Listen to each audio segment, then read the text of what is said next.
And a lot of times it was hit the girl. And my dad just said, Natalie, they can't hit you if they can't catch you. Just to look in your son's eye and coach them. It's a pretty cool feeling to be a part of that. If you're not salivating to come to the rink, don't come.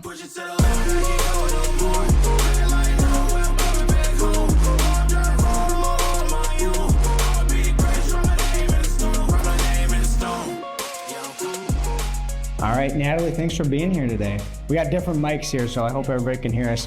So Natalie, at the beginning, I had mentioned to think about your first sports memory. Did a certain memory come to mind for you? Yes. So I was the youngest of two other siblings. I had an older sister, older brother. At that time, there were no girls really playing hockey.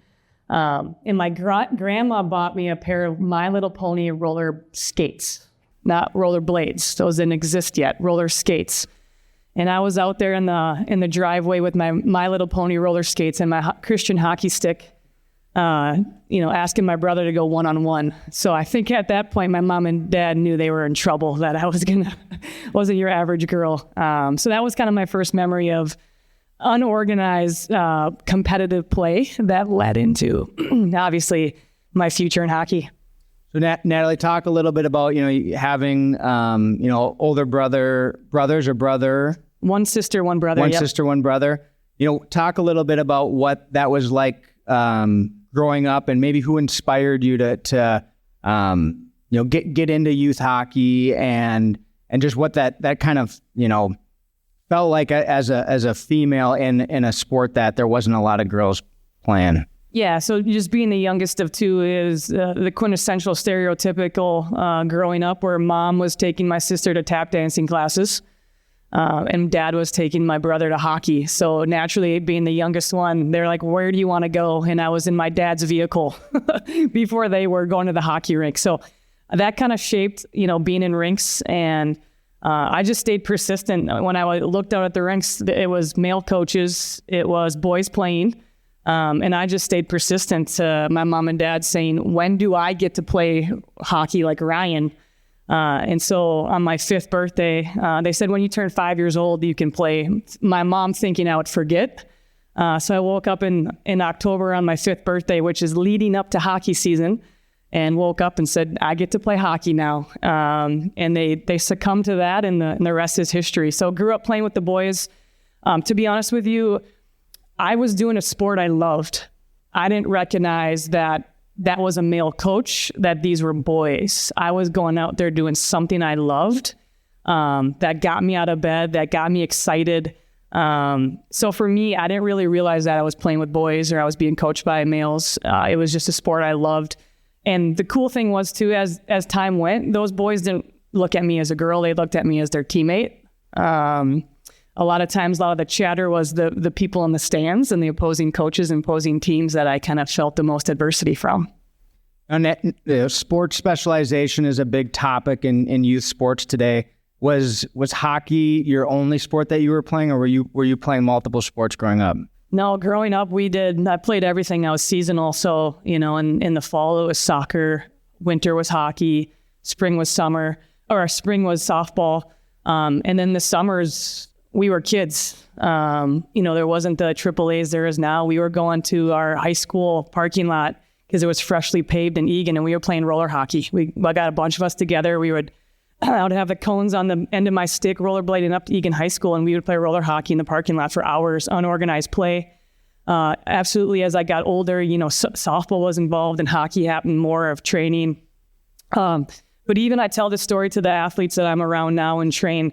When we were training for the Olympics, we didn't touch the ice. The season kind of ended around April for the World Championships for the U.S. team. We didn't touch our hockey bag until after 4th of July. So we had 3-4 solid months that we didn't touch our bag. And the guy that trained us is a legendary Minnesota hockey icon, Jack Blatherwick. He said, if you're not salivating to come to the rink, don't come, because you're going to get way more out of it when you are just itching to get out there. So he kept us off the ice, and then our training from July on just was way more intense and even that more quality when we got on the ice. So resilience is a big thing that we talk about at the In Sports Foundation, because sports is one of those things that a lot of resilience building comes out of that. Is there a key moment in your career, maybe it was high school, college, or playing for the USA team, where your team or you individually overcame something big that built that resilience? Yeah, I'll answer that personally and maybe like team-wise. I think personally, resilience kind of, when I started to get in the middle school age and I was playing boys, I'm 5'3" now. I was 5'3" then, and boys start growing. And so my dad was kind of like, hey, and at that time there's checking and the age group I was in Pee-wees. And he just said, hey, it might be time when the boys are getting their growth spurt to move over to girls hockey. And at that time I was kind of I was a captain of our Pee-wee hockey team in Egan, and obviously had a ponytail, so I stuck out. And a lot of times it was hit the girl. And my dad just said, Natalie, one thing that you can do, you don't have to talk back. You don't have to do this. And he said, they can't hit you if they can't catch you. And so for me, he wasn't telling me to, work harder. He wasn't telling me to keep my mouth shut. He was just saying, here's a solution that will make everyone be quiet. As they can try to hit you all day, but if they can't physically catch you because you're fast and quick, who cares? And so that was kind of my inspiration. From a team team situation, an Olympic tryout is probably the most cutthroat process ever. You're training with friends, you have teammates. It comes down to a tryout that happens in August where they pick 25 players to make the Olympic team. You're leaving people out, you're leaving roommates out, past teammates out, and it's just cutthroat. You sit in a room like this, and one by one, the coach stands up and says your name. And then you have people besides you that didn't get their name called. It is absolutely, as a human beings, I'm getting emotional thinking about it. But, a lot of people didn't make those teams based on a couple weeks of tryouts. And it's tough because their dreams that they had all along and all their hard work, it didn't come to fruition, but it doesn't mean their journey wasn't meaningful. So that was a tough part to see. I think a lot of times you see athletes, we have tough exterior. There's a lot of internal personal stories that go on that are inside the locker room, and you witness that are tough and make you more resilient and have you have thicker skin for sure. Hey everyone, I want to take a quick moment to tell you about the In Sports Foundation. At In Sports, we're all about helping kids get more involved in sports. We do this through providing free camps, scholarships, and team sponsorships, all to help reduce the cost of sports and getting more kids into the game. Through sports, kids can learn valuable life lessons, stay active, and maintain their mental well-being. To support our mission and help us get more kids into the game, visit our website at insportsfoundation.org to make a donation. Together, we can make a difference. The other thing we hit on a lot is that sports, there's so many life lessons that you learn from sports. And, no matter how good you are in any sport, there's a time when sports come to an end at that competitive level. And you have to transition either into, focusing on being a good parent, giving back to the sport, or just in your business career. Has there been anything that has stood out to you that has made you a better person in whatever you're up to after sports that you only could have learned from playing hockey or any sport growing up? Yeah, absolutely. I think, probably 99% of it goes back to being involved in hockey and sports. Being in a team setting, having 25 other individuals that you got to communicate with and get along with in close quarters. So for me, hockey and sports have paved the path for who I've become. It's not my identity. It's not who I'm wrapped up into. Like, that's cool, but I'm not wrapped up. I don't introduce myself as an Olympian or anything like that. But my past and the experiences I've been through sports of communication, hard work, perseverance, seeing teammates get cut from an Olympic team, those things have shaped who I've become and who I am. So maybe now, I have a little bit more grace, or I can walk in people's shoes a little bit better when I meet with people. I'm very introverted in nature, but through now getting older, and I would say you mentioned parenting. I think I'm a much better parent because of the experiences that sport has taught me. So we didn't know each other yet, but last hockey season, I was coaching my son Braxton. Where's Brax? He's somewhere over here. There he is. And you were coaching your kid from Prior Lake. And I saw this crazy question the other day of, would you rather coach your kid or would you rather sit on the sideline and watch to avoid the parent drama? And I know at this younger age, there's not as much parent drama, but what advice would you give to parents out there, just about youth sports? Because it does seem like there's just this heightened drama that comes to, what team your kids are making, how much playing time they're getting. And I think there's something that needs to change with youth sports in that standpoint.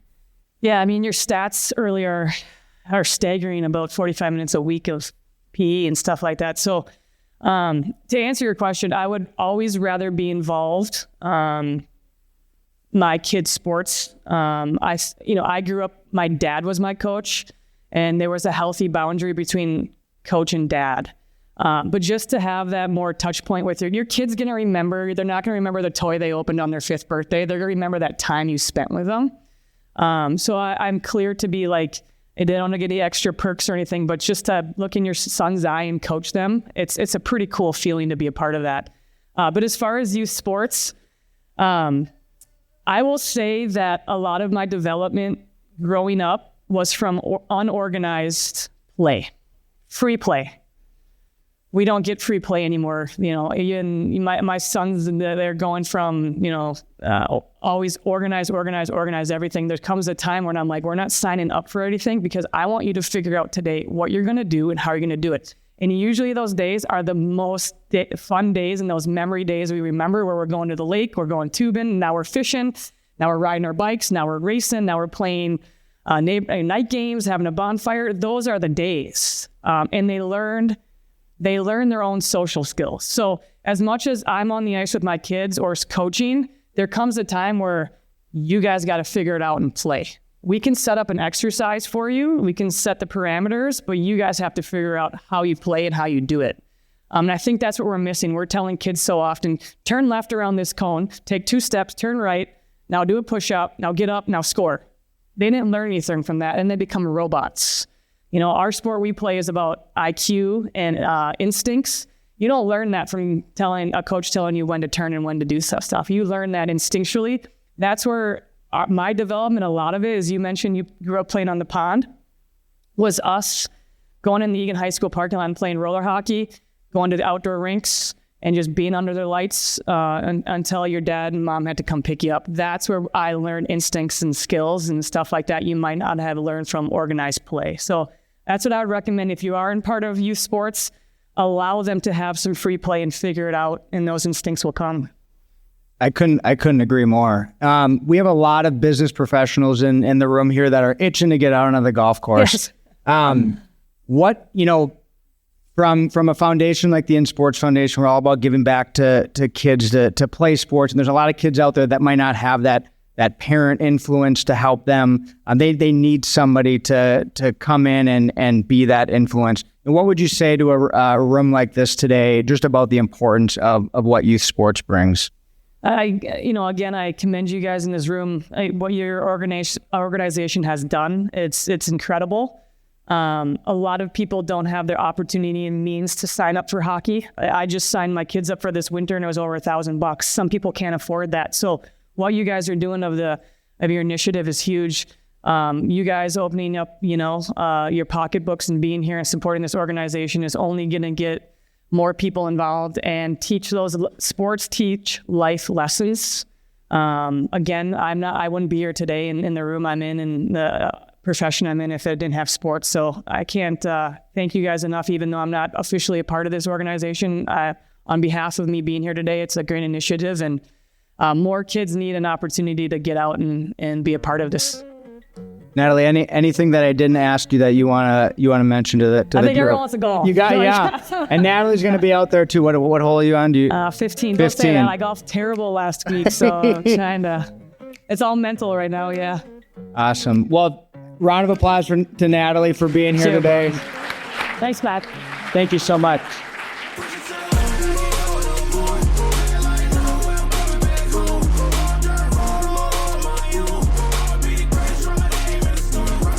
Thank you so much for tuning in to the Athletes in Sports podcast. If you enjoyed this episode and want to hear more from inspiring athletes, we encourage you to subscribe to our podcast and follow us on all of our social media channels.